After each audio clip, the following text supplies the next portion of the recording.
Okay, guys, hi and welcome to this webinar. This webinar is all focused on improving your speaking, mainly about idea generation, which for a lot of students is one of the hardest things to master for speaking.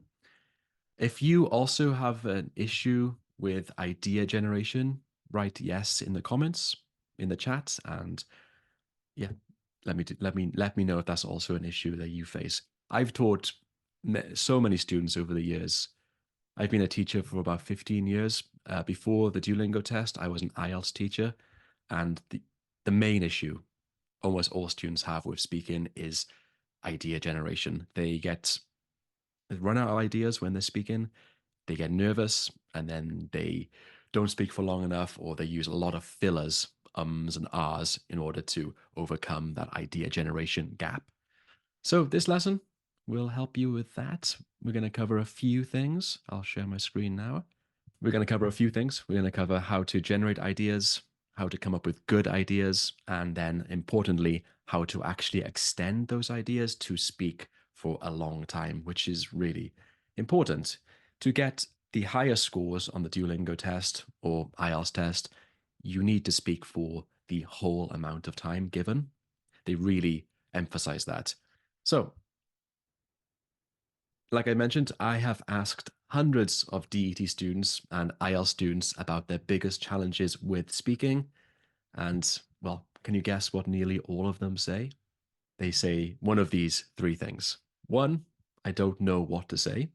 Two, I can't speak for long enough, which means they've run out of ideas. And three, they make a lot of mistakes. Of course, all of these are big issues to overcome. We will focus on issues number 1 and 2 in this webinar. So I don't know what to say, ideas, what ideas to talk about, and I can't speak for long enough. Now, how about you guys? Write in the chat if you also face those issues. Yeah, Luis wrote 1 and 2. So yeah, ideas with coming up with ideas, don't know what to say, and then can't speak for long enough because run out of your ideas, basically. So Paolo wrote Frozen when she's speaking. That's basically, again, idea generation. You've run out of things to say, so you get stuck. And you probably do lots of ums and ahs to kind of fill in the gap or fill in the silence, which is not good because that does, of course, impede your fluency. Okay, well, thanks for sharing. So, yeah, we're going to cover 1 and 2 today. And then in a future video, I will look at number 3, of course. Okay, so in today's lesson, we're going to talk about what makes a great idea for the speaking questions. Great, I'm going to put quotations over it. Like I said, the Duolingo test is not a knowledge test, it's an English test. So great can mean a lot of things. How to think of ideas quickly, which is important because the Duolingo test, you only get 20 seconds for preparation, for the read, then speak, and the listen, then speak, and then only 30 seconds for the speaking sample. So basically, you don't get any preparation time. And then we're going to look at ways you can speak for longer and what to do if you run out of ideas mid-speech. That's obviously an issue for a lot of people. Okay, so what makes a great idea for speaking questions? This is what Hades mentioned earlier. Doesn't know what to say if the topics are academic. So what makes a great idea? Okay, it's a bit of a trick question because actually for the Duolingo test or IELTS test, there are actually no impressive high scoring ideas. Like I said, this is not a knowledge test. This is an English test. So if the topic is a bit more complicated, like I think one of the examples Hades mentioned was environmental issues, then you're not expected really to go into depth about really complex issues with environment, like, I don't know, nuclear power or anything like that. You can keep it really simple. It's better for you to have a simple idea which you can think of quickly and speak about easily, but speak for as much as you can, for as long as you can about that idea. Trust me, that's much, much more important than thinking of a complicated idea, which is why a lot of students get stuck. They overthink it. So keep it simple. Stop making things more difficult than it needs to be. Keep it simple. Honestly, it is the number one advice I've given to all of my IELTS students and my Duolingo test students. Just keep it simple. You will do a lot better if you keep it simple. Okay, so the Duolingo test, you only get 20 or 30 seconds to prepare, and then you have to speak for 30 to 90 seconds. Now, in the chat, guys, if you can let me know, have you ever taken a TOEFL exam or an IELTS exam? Though in those exams, you get a bit longer to prepare. So you can actually have some kind of preparation strategy. And they also give you a piece of paper so you can write down some notes. The Duolingo test, you don't get that privilege. You have to think on the spot. It's one of the features of the Duolingo test is keeping things simple and quick, making all the questions a bit simpler than a TOEFL or IELTS, but a lot more questions and a lot quicker. So you really have to be able to think quickly. You don't get much time to prepare. You got to speak for 30 to 90 seconds. Now, this is for the read, then speak, and the listen, then speak questions. For the speaking sample, you have up to 3 minutes to speak. But 3 minutes is actually really long to speak on any topic by yourself, like a monologue. So you want to try to aim for 90 seconds for all of the questions. Like I mentioned, the Duolingo test official guide, it was updated in June of this year, but the previous version had a bit more information about how they grade your speaking.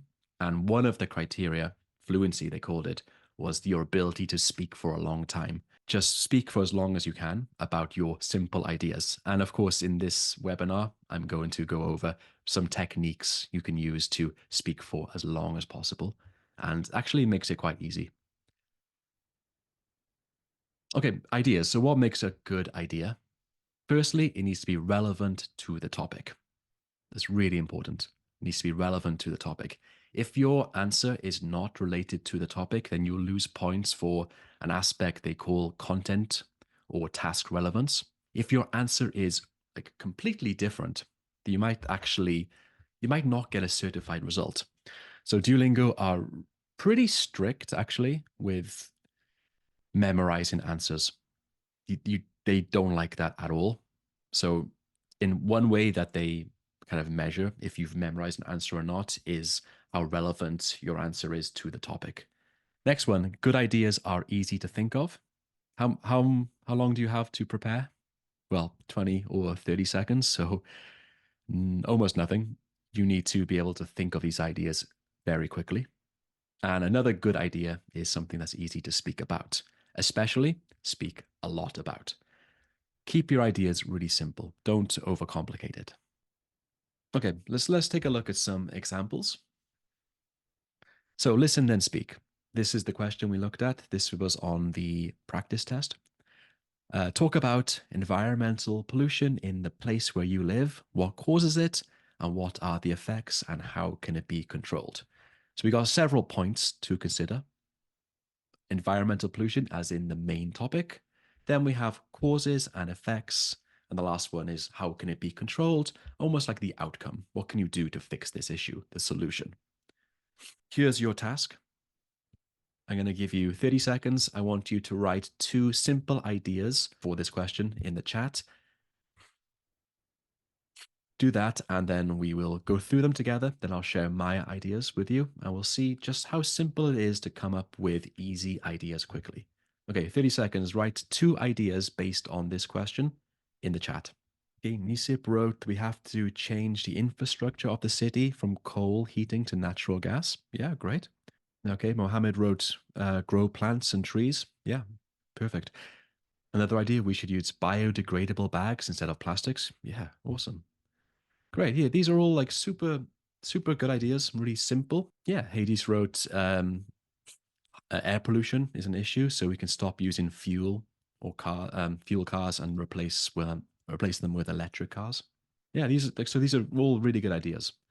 So I'll share mine. Mine were very simple. So we have environmental pollution as the topic, and then we have causes and effects and how can it be controlled. So for causes and effects, littering, and the effects of littering is dirty streets.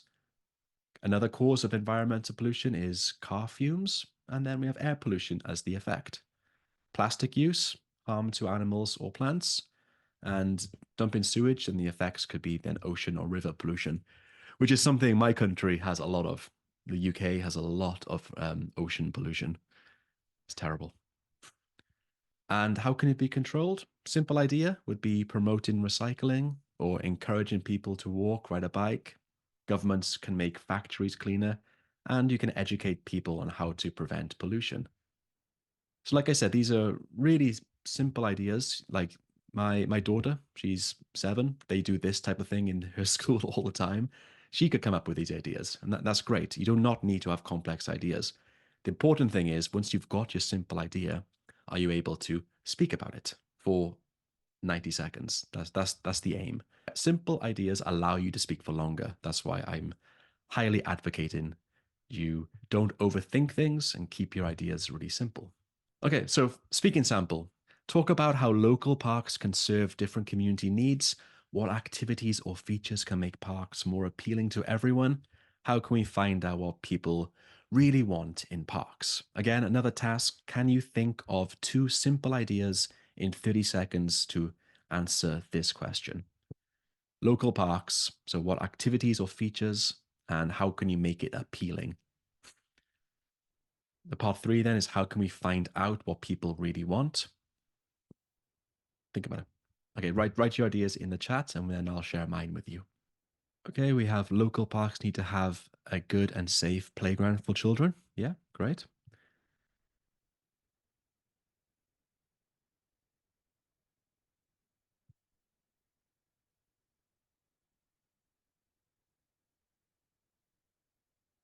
We can offer more entertainment, like bands playing music or games, and to know what people want, we should ask them. Yeah, right, Paula. Yeah.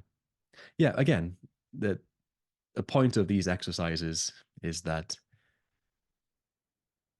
to kind of practice coming up with really simple ideas quickly. So here are some ones I came up with. We have playground for children, exercising areas, green space for relaxation, cultural spaces, sports facilities, picnics, or barbecue areas. I lived in Australia for a little bit, and every park had a barbecue. It was great, very social. Mohammed wrote, local parks should be organized, should have some organized food stalls, playing games, some music, and As Asif wrote, we should provide sports facilities. Yeah, great. All really simple ideas. All of these ideas are good because you can speak about them for 90 seconds relatively easily. Okay, let's now look at read then speak. So read then speak is a bit different because it's a lot more based on your experience rather than a topic. So, for example, describe a historical place that you know about. What's it called and where is it located? So I'll just do this quickly with you. So I've picked one. Big Ben is probably the most famous building in my country. It's located in London. And what is the historical significance? It's the oldest clock tower in the world, I think. I don't know. Doesn't matter. You don't have to speak the truth. You can make something up. Again, it's not a knowledge test, it's an English test. The architecture is unique and it's connected to the Houses of Parliament. That's where all the British government ministers meet up to have debates and make laws. So it has significance in that regard. But obviously, if I want to speak for 90 seconds, this is not long enough. I can't just say, uh, the historical place I want to talk about is Big Ben. It's in London. It's the oldest clock tower. The architecture is unique and it's connected to Houses of Parliament. That's like 10 seconds. So you have to use these simple prompts that are in Read Then Speak.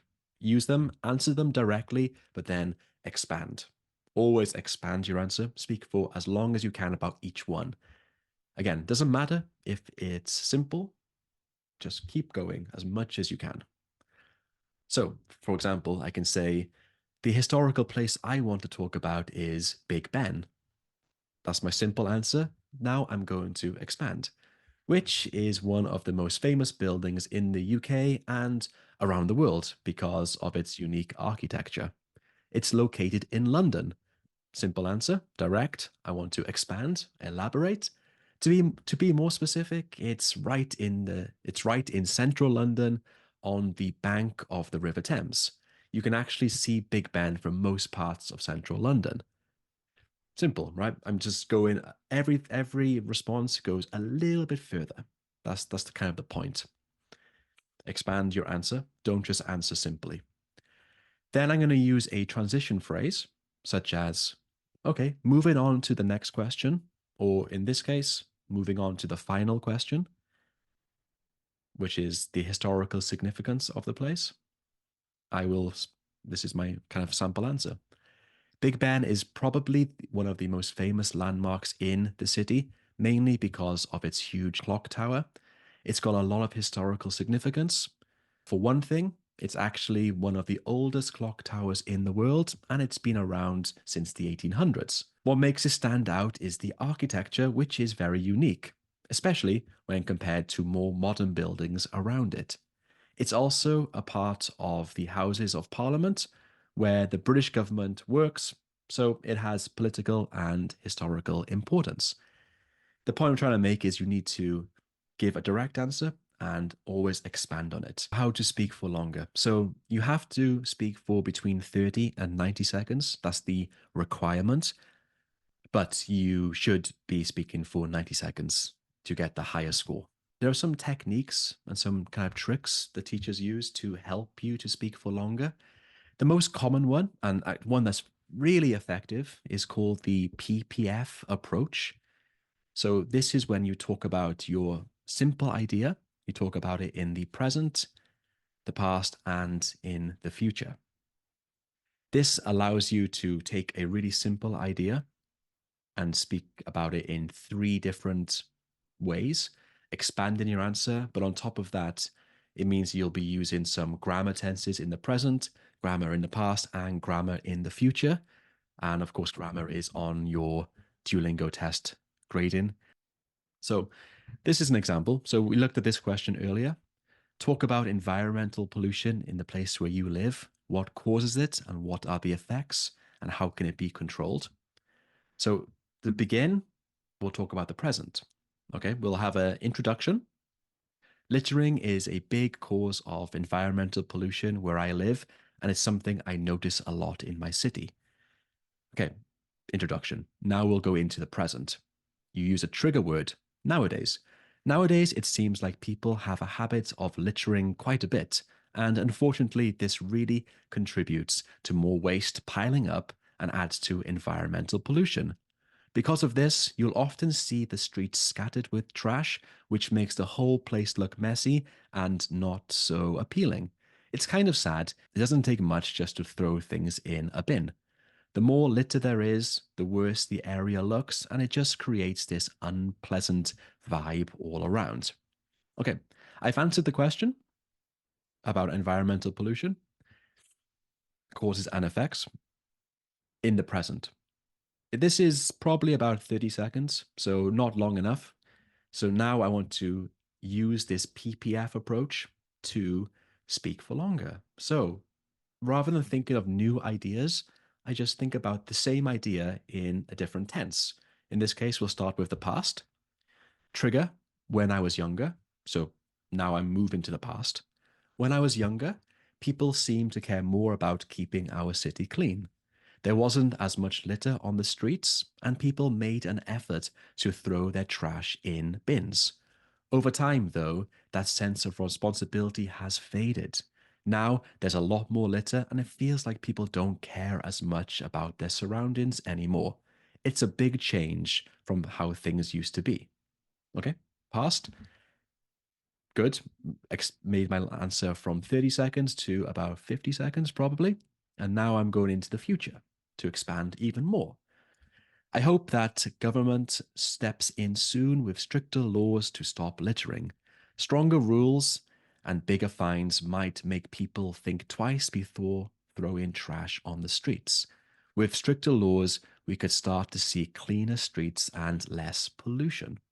Okay, so that is the PPF method. This is taking one simple idea, littering, and talking about it in three different tenses, present, past, and future, and making my answer go from 30 seconds to close to 90 seconds with just one simple idea. This is a really useful technique for you to think about if you run out of ideas and you want to continue speaking about the same, your original idea. You can think about the PPF method. These are some transition phrases you can use. So when you are jumping and moving from each tense, present to past to future, you should use some kind of transition phrase to signal and show the Duolingo AI and examiner that you're now talking about the different time period. So these are a bunch. You can download this PDF in the VIP. You can see it in resources or in the comments under this lesson. But you can see at the moment, I tend to. Everything that's italicized, this can be changed. It's just examples, right? So you can say at the moment, people are, doesn't need to be I am. Okay, another way to speak for longer about your simple ideas is to also tell a personal story. You can do this. You can talk about the past, present, and future. And if you still need time, you can just make up a story. It can be a real story or it can be made up. It doesn't matter. So, again, based on this topic, this is my simple personal story. I actually have a personal memory related to this, to littering. I remember when I was younger, maybe 6 or 7 years old, I threw an empty water bottle out of my dad's car. My dad saw me and he was absolutely furious and just expressed how disappointed he was in me. I remember feeling really ashamed at that moment, and it made me realize the importance of keeping my city clean. Since then, I've been much more conscious about not littering. So you can imagine you've done PPF plus a small personal story all about the topic of environmental pollution.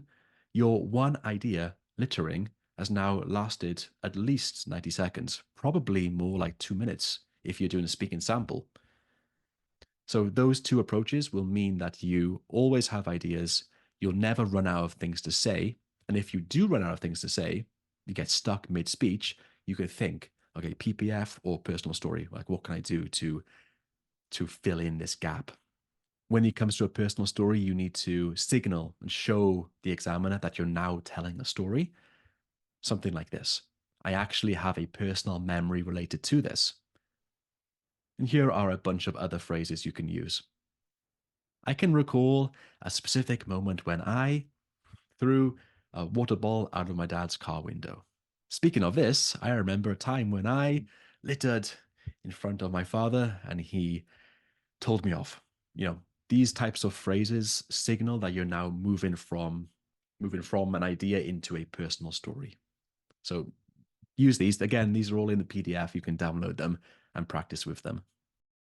I got some homework for you, but before we do the homework, does anyone have any questions? Is it okay? Okay. Paolo wrote, is it okay to repeat yourself when speaking? Um, yeah, Mohammed, please ask your question. Paolo, sorry, Paula, uh, um, to repeat yourself. No, you shouldn't do that. You should avoid that because if you repeat yourself and you use the same words or grammar, then that will lower your vocabulary and grammar score. You, if I can show you the criteria, let me get up the scoring criteria. Official guide from the Duolingo test. Let's go to the scoring criteria. Let me find it. I'm not sure what page it's on. Here, this is it. So this on the official guide, which you can download on the official Duolingo English Test website, page 35. This is the scoring criteria. This is new. This changed recently, but this is what they now suggest. So if you, as Paolo said, if you repeat yourself, then you are not showing lexical diversity or choice of words. Instead, you are just repeating the same words or the same grammar. Also, for content, it's not much development if you're repeating yourself. So avoid that. Instead, like I mentioned, try the PPF method because that will allow you to speak about the same simple idea, but in a different tense. Mohammed said, can I improve my speaking if I improve my vocabulary? Yeah, absolutely. Absolutely, you can. Yeah. Especially for speaking, you want to look at things like phrasal verbs. That's much more common in spoken English and idioms, this type of language. I have quite a few videos. If you go on my YouTube and check the playlist, you can see, check the speaking playlist, you can see videos on idioms and vocabulary to use in speaking. Okay, Paolo wrote, got it, but can I recall the information I said in the beginning? Like, yeah, yeah, that's okay. You can, if you rephrase it or paraphrase what you originally said, that's fine. I was more about not repeating the same sentences exactly.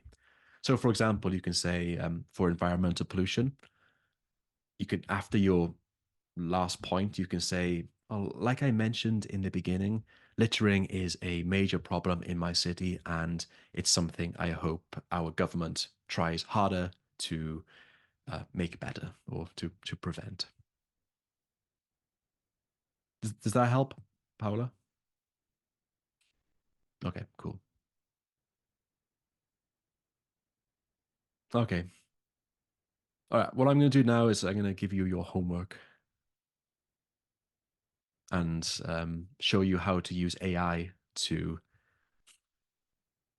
get feedback, free feedback, which is actually really good. Okay, so your homework, you can see this PDF on VIP. You can either find it in the resources space or under this video's event space. So download it. It has sample questions for read then speak, listen then speak, and the speaking sample. Okay. I want you to go through them using the PPF, using the simple idea generation approach, PPF, and personal stories, and try to speak out your answer for 90 seconds. Now, of course, everyone wants feedback, and if you can record your answer, you can put it into VIP and I'll do my best to check it. Right now, we've only got 30 or 40 people in VIP. So if you do it now, I can check it. But, you know, when I have several hundred people here, it might be really difficult for me to check everyone's speaking. But you can do that for now. Put a recording up and I will check it for you. Alternatively, you can use your phone and use GPT to give you feedback. And it gives pretty good feedback, to be honest. Use this prompt exactly like this, because if you change a bit of it, the response you get is not that organized. So CEFR level, this is the common European framework of reference. It's how languages are assessed generally. And here on the Duolingo guide, they have a sample. So if you speak out your answer, you might see that your CEFR level is B2. Use this guide, use this comparison. B2 will get you around 100 or 125 on the Duolingo test. C1, 130, 150. So use this prompt, and your homework is to go through all of these questions. I think there's about 15. Speak for 90 seconds, go through ChatGPT and get some feedback. Okay, So do that. You can, like I said, you can also upload your audio to the comments in VIP or in one of the resources or discussion pages, and I will also listen to it and check it for you. For now, yeah. Okay, we will finish. But before we do you have any questions? If you have any suggestions for me, also that would be really helpful. This is VIP is brand new, and this is my first webinar, so I think technology wise, I need to get better at making things work from the start. But do you have any suggestions for me or any questions? That would be great. Everything's perfect. Thank you, Mohammed. Also, apologies if I mispronounce your names.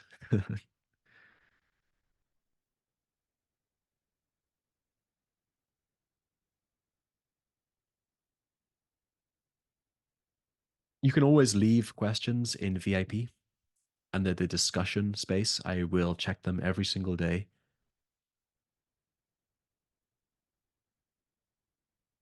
Okay, thank you, Paola.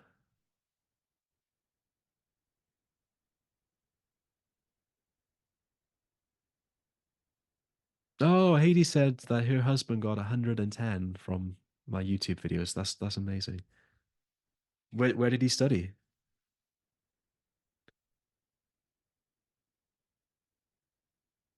And another question for you. Do you all want to study abroad? Is that why you're taking the DET, or are you trying to get a job in a foreign country? What's your end goal?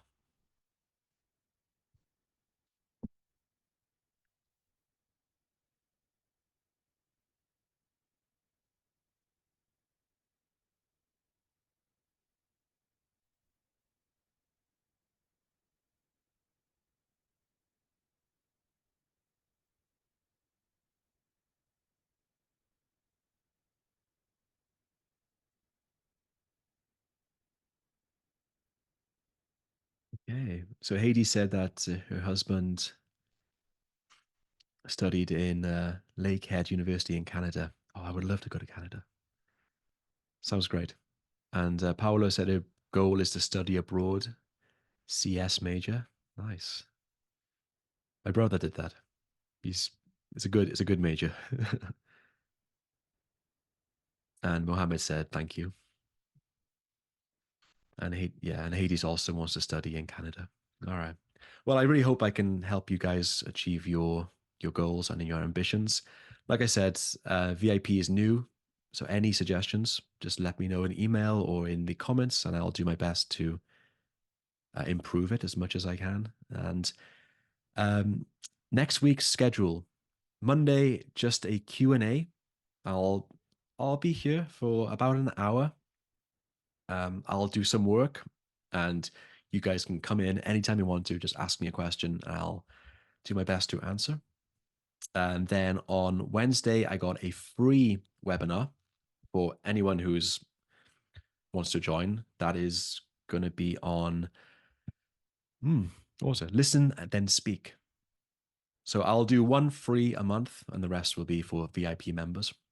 So next on Wednesday, it'll be listen then speak, and then next Friday, roughly the same time, we will do a writing lesson. I'm going to plan that this weekend, and it'll be on probably read then write. Oh, sorry, interactive writing is changed, and some strategies and tips, a bit like this lesson, but for writing. Muhammad said he wants to study in the UK. Good, man. That's my country. Well, I live in Wales in the UK, so it's a very quite a rural place. So, but London or some of the big cities are fantastic for international students. It's a very welcoming country. Okay, guys, thank you so much. I will see you all soon. Take care. Bye.